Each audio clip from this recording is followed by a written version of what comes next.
इस लेक्चर में मैंने सीबीसी कंप्लीट ब्लड काउंट या फुल ब्लड काउंट एफबीसी या इसको सीपी भी लिखा जाता है उसके बारे में सिखाया है कि इस टेस्ट को आप शुरू से आखिर तक कैसे रीड करते हैं, इसमें क्या क्या चीज़ें देखते हैं, इसकी बिना पर आप बैक्टीरियल और वायरल इन्फेक्शन को कैसे डिफ्रेंशिएट कर सकते हैं। क्योंकि बैक्टीरियल इन्फेक्शन में हम एंटीबायोटिक्स देते हैं और वायरल इन्फेक्शन में एंटीबायोटिक्स की ज़रूरत नहीं होती। हमारी सोसाइटी में वैसे भी बग़ैर ज़रूरत के एंटीबायोटिक्स का इस्तेमाल होता है।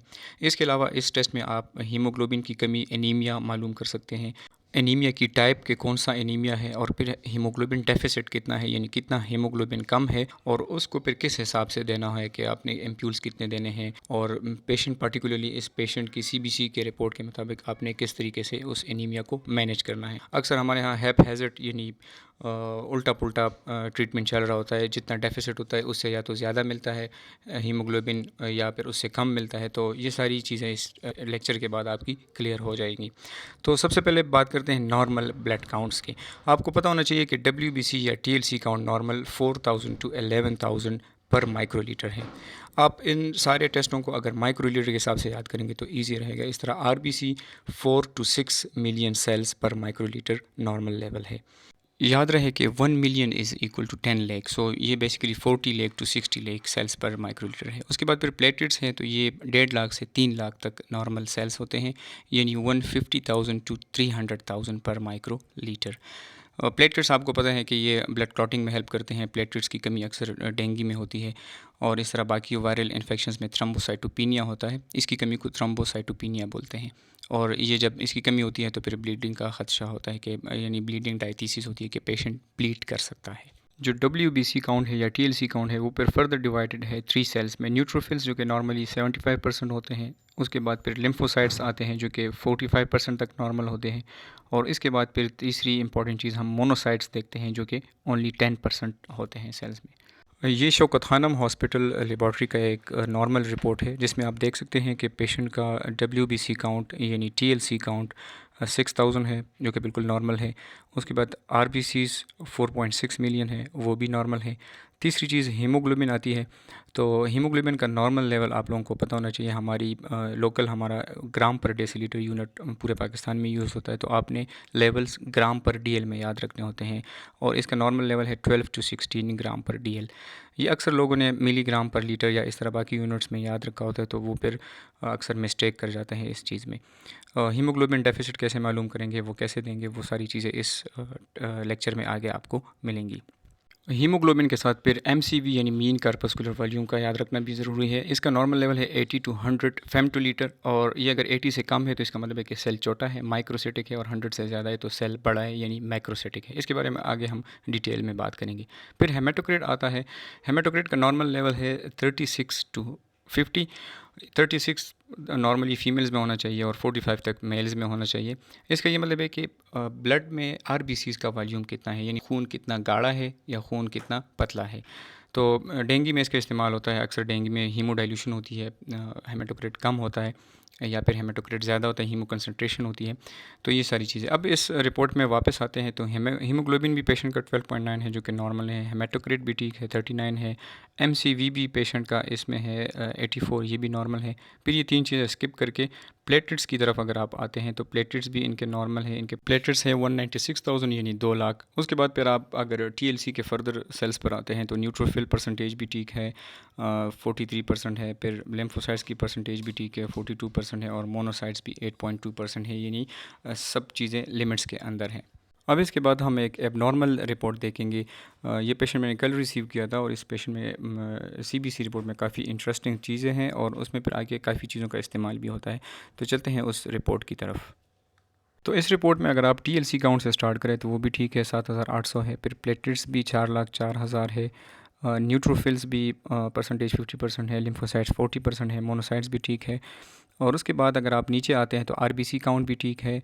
हेमाटोक्रिट की तरफ अगर आप आते हैं तो 25.9 है। याद रहे कि नॉर्मल 36 होना चाहिए था फीमेल्स में, ये फ़ीमेल पेशेंट थी।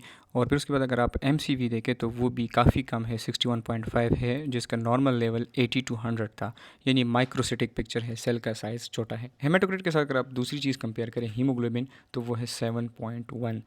अब हीमोग्लोबिन भी कम है और इसके साथ एमसीवी भी कम है, तो ये माइक्रोसिटिक एनीमिया है। माइक्रोसिटिक जैसे मैंने एक्सप्लेन किया था कि सेल का साइज़ नॉर्मल से अगर छोटा हो जाए तो ये माइक्रोसिटिक है, यानी माइक्रो मीन्स छोटा, तो सेल का साइज़ छोटा है। माइक्रोसिटिक एनीमिया में फिर हमारे पास मेनली 4 एनीमियाज़ आते हैं, लेकिन कॉमनली जो हम फेस करते हैं वो या तो आयरन डेफिशिएंसी एनीमिया है या फिर थैलेसीमिया माइनर। बेसिकली हम इस रिपोर्ट पर इन दोनों में डिफरेंशिएट कर सकते हैं। कैसे हम डिफरेंशिएट करेंगे, इसके लिए जो इंडेक्स यूज़ होता है या जो कैलकुलेटर यूज़ होता है वो है मेंजर इंडेक्स। मेंजर इंडेक्स का ये मतलब है कि आप पेशेंट के एमसीवी को उसके आरबीसी से डिवाइड कर लेंगे और इसका कट ऑफ है 13 से अगर वैल्यू ज़्यादा है तो ये आयरन डेफिशिएंसी एनीमिया है, और 13 से अगर वैल्यू कम है तो ये थैलेसीमिया माइनर है। याद रहे कि थैलेसीमिया को फिर फर्दर क्लासीफाई करने के लिए आपने पेशेंट की एचबी इलेक्ट्रोफोरेसिस करनी होती है। तो चलिए इस पेशेंट में इनका मेंजर इंडेक्स मालूम करते हैं। इस पेशेंट का आप अगर एमसीवी देखें तो वो 61.5 है, और अगर आप इसका आरबीसी देखें तो वो 4.2 है। ये जब हम 61 को 4.2 से डिवाइड करते हैं तो 14 वैल्यू आती है, जिसका ये मतलब है कि ये आयरन डेफिशिएंसी एनीमिया है। अब इस पेशेंट के कितना आयरन कम है इस पेशेंट में, बेसिकली इस चीज़ को हम एचबी डेफिसिट बोलते हैं, यानी कितना हीमोग्लोबिन कम है, और उसको हम मालूम कैसे करेंगे। इसके लिए जो इक्वेशन या जो फार्मूला यूज़ होता है वो है गेंजोनी इक्वेशन, और गेंजोनी स्टैंड्स फॉर, या it is equal to body weight, patients body weight KG into target haemoglobin, यानी आप नॉर्मली हम 14-15 टारगेट रखते हैं, और फिर पेशेंट का हीमोग्लोबिन जो इस केस में 7.1 है, और उसके बाद फिर हम ये मल्टीप्लाई करते हैं स्टैंडर्ड के साथ 2.4, और फिर प्लस करते हैं आयरन स्टोर्स के साथ। आयरन स्टोर्स के बारे में यह है कि अगर पेशेंट का वेट 35 kg से ज़्यादा है तो फिर 500 इसको हम लेते हैं। याद रहे कि ये आप इस तरह एज इट इज़ आप कैलकुलेट नहीं करते, ये कैलकुलेटर्स ऑनलाइन भी मौजूद होते हैं, और अगर आपके फ़ोन में ऐप स्टोर में या प्ले स्टोर में एमडी कैलकुलेटर के नाम से एक एप्लीकेशन है, आप यहाँ पे जाएंगे डाउनलोड करके, और इसमें आप अगर गेंजोनी लिखते हैं तो सीधा गेंजोनी इक्वेशन आता है। अब आते हैं इस पेशेंट की वैल्यूज़ सारी इस इक्वेशन में पुट करते हैं। तो सबसे पहले पेशेंट का वेट, हमारा जो पेशेंट का वेट था वो 80 kg था, टारगेट हीमोग्लोबिन हमने 15 लिया, एक्चुअल हीमोग्लोबिन हमने 7 जो कि पेशेंट का था, और आयरन स्टोर्स 500। तो अगर आप वैल्यू देखें तो ये लगभग 2000 मिलीग्राम आयरन आता है। तो इट मीन्स कि इस पेशेंट का जो एचबी डेफिसिट है वो 2000 मिलीग्राम है। आपने किसी न किसी तरीके से 2000 मिलीग्राम आयरन पेशेंट को देना है। चूँकि हीमोग्लोबिन काफ़ी कम है, तो अगर हम सोचें इस केसेस में हम इंट्रावेनस आयरन देते हैं, यानी जो कि हमारे मुल्क में वेनोफेर या बिस्लेरी के नाम से जो 2 अच्छे ब्रांड्स हैं उनके नाम से आते हैं। याद रहे कि उनका एक एम्प्यूल 100 मिलीग्राम पर 5 ml होता है। तो इसका ये मतलब है कि आपने वो टोटल कितने एम्प्यूल्स देने होते हैं, वो आपने 20 एम्प्यूल्स देने हैं पेशेंट्स को, लेकिन ऑब्वियसली वो तो आप एक साथ दे नहीं सकते। आप ज़्यादा से ज़्यादा 300 मिलीग्राम 1 गो में दे सकते हैं, फिर आपने 1 डे और 24 to 48 आवर्स वेट करके दोबारा आप 3 एम्प्यूल्स 100 ml में स्लोली देना होता है, क्योंकि इसका एलर्जिक रिएक्शन काफ़ी सीरियस होता है। तो याद रहे कि आपने इस तरीके से पेशेंट को 2000 मिलीग्राम वेनोफर या आयरन देना है। कुछ आप आईवी करके डिवाइड करके आप आईवी दे दें, और कुछ आप फिर ओरल भी दे सकते हैं। अब इसके बाद last part of the video ये है कि बैक्टीरियल और वायरल इन्फेक्शन में on the basis of CBC आप कैसे डिफरेंशिएट कर सकते हैं। तो याद रहे कि बैक्टीरियल इन्फेक्शन में आपका टीएलसी काउंट ज़्यादा होता है, जिसमें आप एंटीबायोटिक्स देते हैं, और जैसे कि शुरू में मैंने कहा कि एंटीबायोटिक्स हम बग़ैर ज़रूरत के देते हैं। हमारी सोसाइटी में ये बहुत एंटीबायोटिक मिसयूज़ बहुत ज़्यादा है। तो बैक्टीरियल इन्फेक्शन में टीएलसी काउंट ज़्यादा होगा, यानी 11,000 से ज़्यादा होगा, और दूसरी चीज़ उसके साथ न्यूट्रोफिलिया होगा।